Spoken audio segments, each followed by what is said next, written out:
It is April 2015. Two really big milestones have been reached. The first one is we are approaching 200,000 subscribers on our YouTube channel. Since bringing Jameson on, the genius, the man, the myth, the legend, the person that has made all of my videos beautiful, we have climbed exponentially in the number of people that have been following this channel and enjoying this advice, and we are now approaching 200,000 subscribers. So I am truly excited about that. It blows my mind when I consider where we were only a year or two ago, and I want to celebrate that today. The second big milestone is that I have just been made the newest columnist for Cosmopolitan magazine. Manthropology. There I am. 5 texts every guy secretly wants. But you'll never know what they are. No, I mean you will. I've probably said them to you before. And they're in Cosmo, so, just go and read them on the shelf. Don't even buy it. Just read them. It's 1 page. It's really quick. Do buy it. Please buy it so that they don't fire me. So this has been kind of a big deal. This has been a big month. I wanted to say to you guys an enormous thank you for getting us here. I have worked very hard. I've spent years refining my message and our philosophies and our techniques and our ideas. But the reality is, if we didn't have the size of the community that we have, and if you guys didn't shout as loudly as you do about how much you enjoy all of this, we would never be able to have opportunities like this. They wouldn't happen. What I find even more inspiring is that I set out with the goal that I didn't want to give mindlessly optimistic advice, but I also didn't want to give overly sarcastic advice. I feel like people either end up in one of two camps. They're either always sarcastic and cynical, or they're completely overly optimistic and they don't see life as it is. They just see it as they want to see it. And I feel like we have this beautiful balance here where we get to talk about what's important, but at the same time, we can do it in a real way, where we actually do it in a practical way that helps. So thank you for helping me make this happen, because I could not have done it without you. I hope that I do you guys proud in what I put out there in the magazine each month. To celebrate these milestones, I wanted to do something a bit different. I wanted to answer your questions, and I wanted to do as many as possible in a short space of time. So a couple of minutes ago, we tweeted asking for questions for this video. So this is live. I've never seen these questions before. I have no idea what they are. It's on Twitter. I'm going to go through them and see what they are, and I'm going to do as many as possible in the next few minutes. Celine says, do you think a couple can be successful with opposing religious views? Yes, but it's tough. It depends, I think, on how much those religious views actually have a practical implication in their life. If they don't, then really it's just your ideas and their ideas, and perhaps you can find commonalities between your religions and therefore find the connection. I always was taught it's more important how you think than what you think.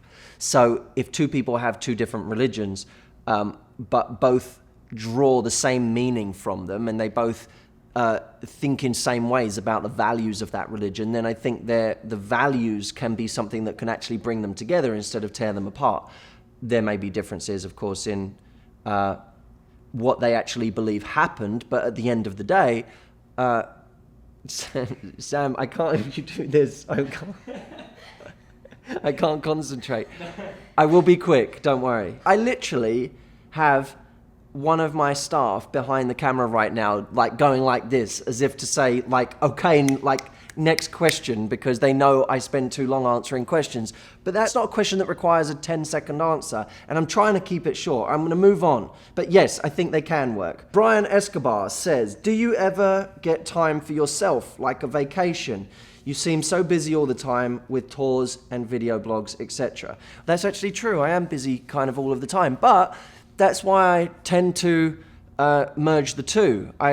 When I go and do my 5-day retreat, for example, we have a tradition that for 4 days after the retreat, we go away and have a big blowout session where we just go and have fun and be silly for a few days and unwind after what has been a very serious and intense 5 days. So rather than always look at it as black and white, when am I relaxing, when am I working, I tend to try and combine the two as much as possible. That's what having a great lifestyle is sometimes there's not so much of a division between work and enjoyment. You tend to enjoy both and mix them together.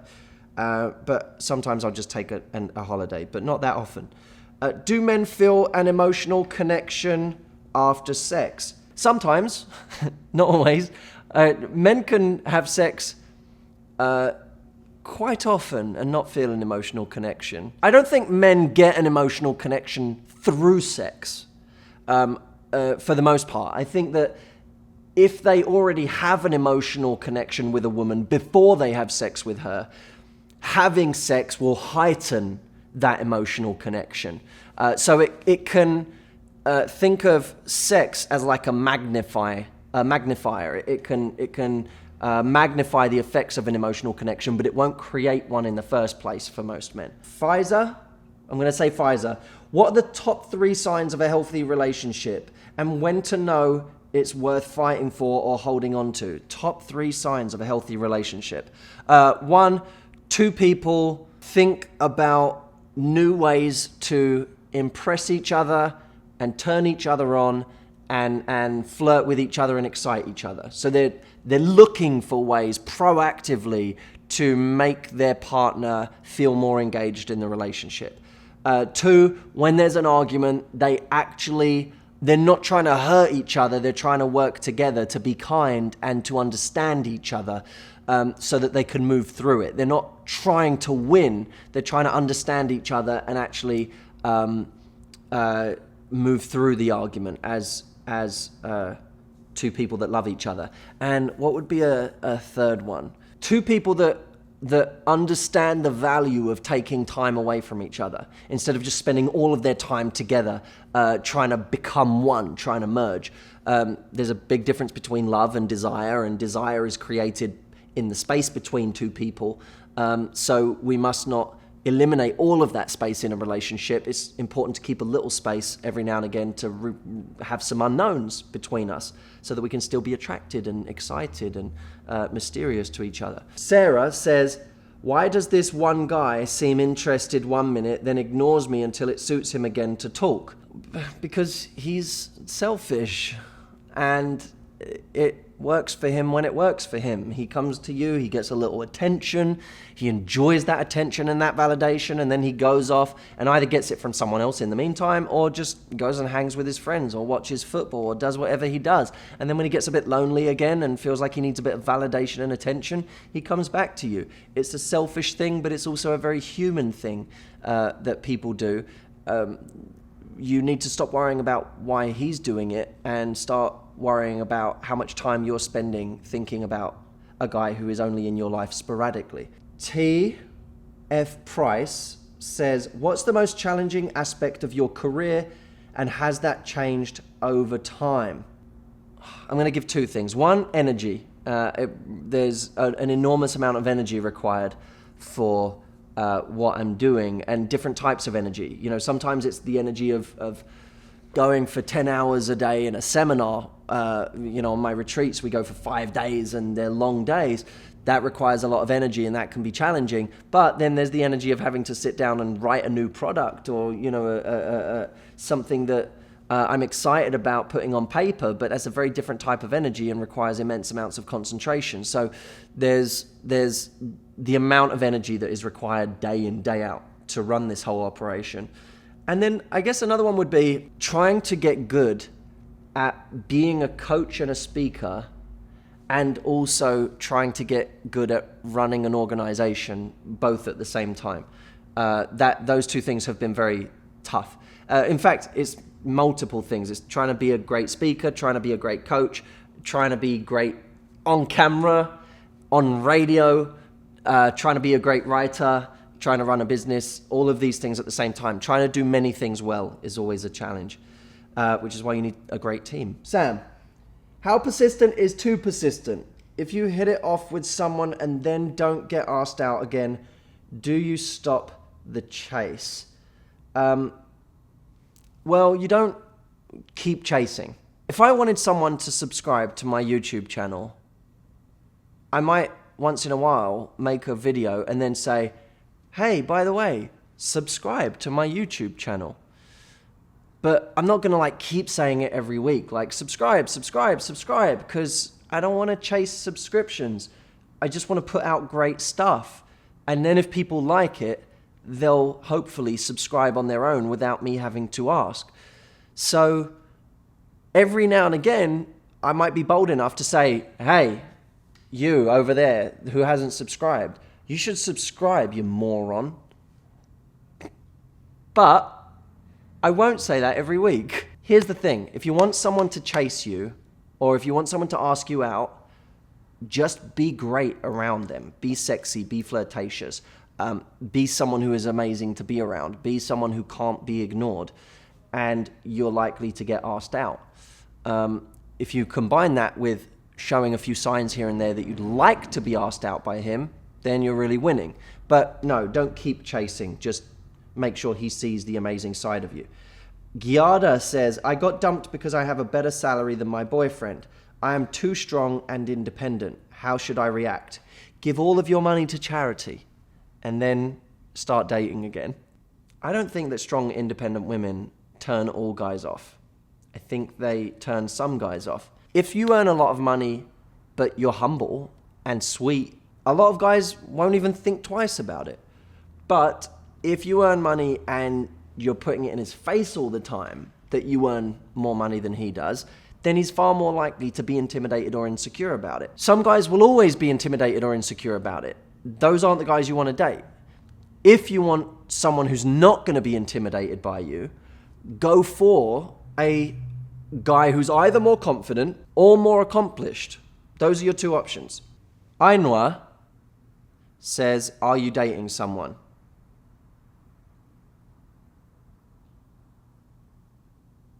No. I never know whether people think I'm lying. Because people might say, no, he's saying he doesn't date anyone so that he looks available. And other people will say, no, if he said he was in a relationship, he has to say that because that shows that he knows what he's doing. Who cares? I'm not dating anyone. All right. Ginger, Lemon and Spice says, what is your favorite date ever that you went on? Oh my God. I can't answer that.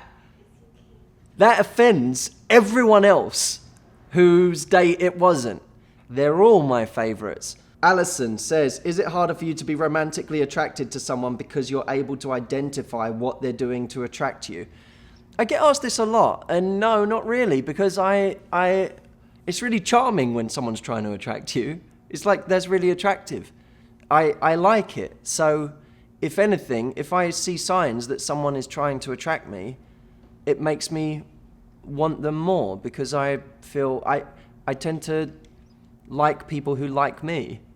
So no, I'm fine with it. I do see stuff coming more than maybe the average person, I think, but it doesn't really affect my love life. It's still just as spontaneous and fun and silly and full of mistakes. This is Brenda. I'm 21 and planning to get a boob job soon. I'm doing it for myself, but some people don't get it. Suggestions for not to care. Here's the thing. If you're getting a boob job for other people, then other people's opinions about you getting a boob job are going to affect you. If you're getting a boob job for yourself because it's something that means something to you, it's something that matters to you, then you don't need to worry. There are certain things that I write just for me. And when I write them, I'm not looking for feedback. I'm not trying to get validation. I wrote it for me. There are other things that I write for other people. And when I write them for other people, I care a lot more about the feedback and what people say. So if you're doing it for you, then you don't have to worry about what other people think. What do you miss most about not living in the UK anymore? Just like en masse, people know how to make a cup of tea. Whereas here, I know that I say it a lot, but it's genuinely upsetting how difficult it is to get a decent cup of tea. There are people on my team that I have literally trained to make a cup of tea exactly the way I like it. They're not like, I'm not talking like an intern or something, like some of the highest level members of my team, I've trained them to know exactly how to do my tea. I'm thinking of creating, you know, one of those pH color codes.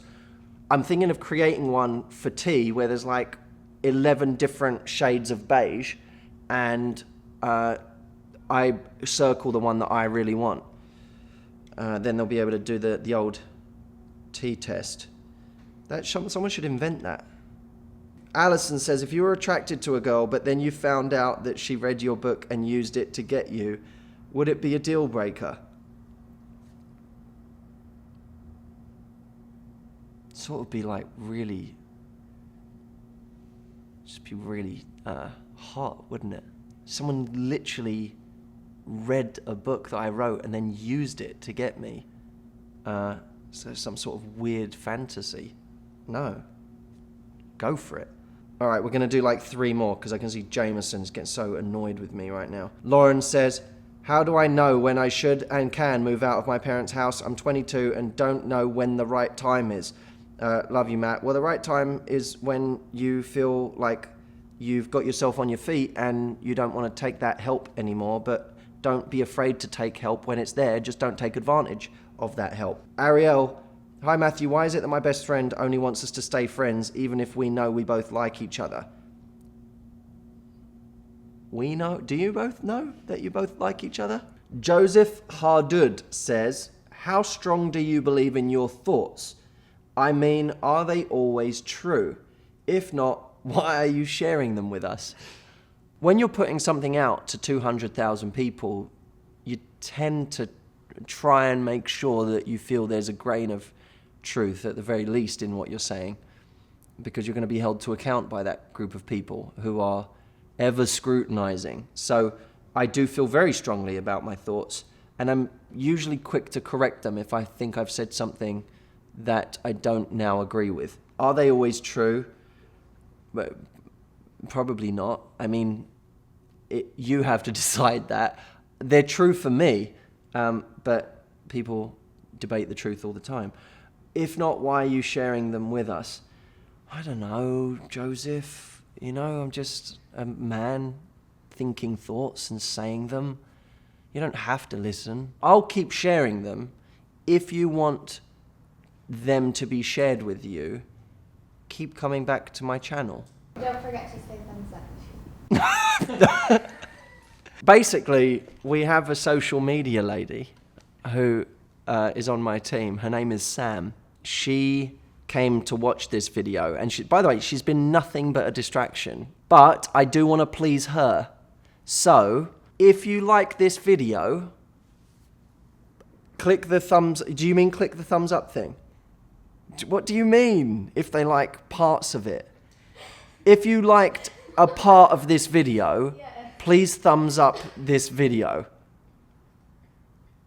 Well, we've almost guaranteed that's not going to happen now. Thanks for watching. It's been great. Go buy Cosmo. Go buy 10 copies of Cosmo. Oh! We wanted to do something, didn't we? Yeah, this is another thing we're going to do. We're giving away... We're going to send you a signed version of the magazine. There, what will you sign? The front? Should we sign the front or the page? The page. The page. And maybe the front? Yeah, sign the Probably whole both. thing. We're not going to sign the whole thing. So if you want to get the signed copy that I'm going to do, leave a comment, and here's what I want you to say. Write the best flirty text message you've ever sent someone in the comments, and the one that gets the most likes will be the one that gets sent the Cosmo article. How long do you want to give it, Sam? 5 days? 3 days? 3 to 1. 3 days. I love this idea. I love that we get to send one of these out to you. And I love that we're going to see all these flirtatious text messages in the comments. It's going to be like we're crowdsourcing flirtatious text messages. It's amazing. See you in the next video, my loves. How strongly do you believe in your thoughts, Joseph? Have you ever thought about that, mate?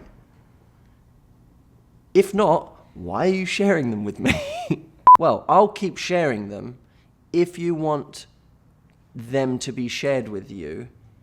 Keep coming back to my channel. Otherwise, have your thoughts. We'll sign this page and this page. I say I will sign it. I was just using the royal we. Yeah, you can have that. Just say what they have to do. Oh, I just have to say what I have to do. Well, this is the worst ending to a video ever. Jameson just dropped his microphone, the whole mic pack behind the camera. He's laughing. He doesn't know what to do anymore. I know that it's a shambles right now, but I actually do like this idea. I think this is really good. The fact that, by the way, this is the other reason you can tell Sam is never here when we record videos, because she just literally talks during the video. You know that we can hear sounds in the room when you talk.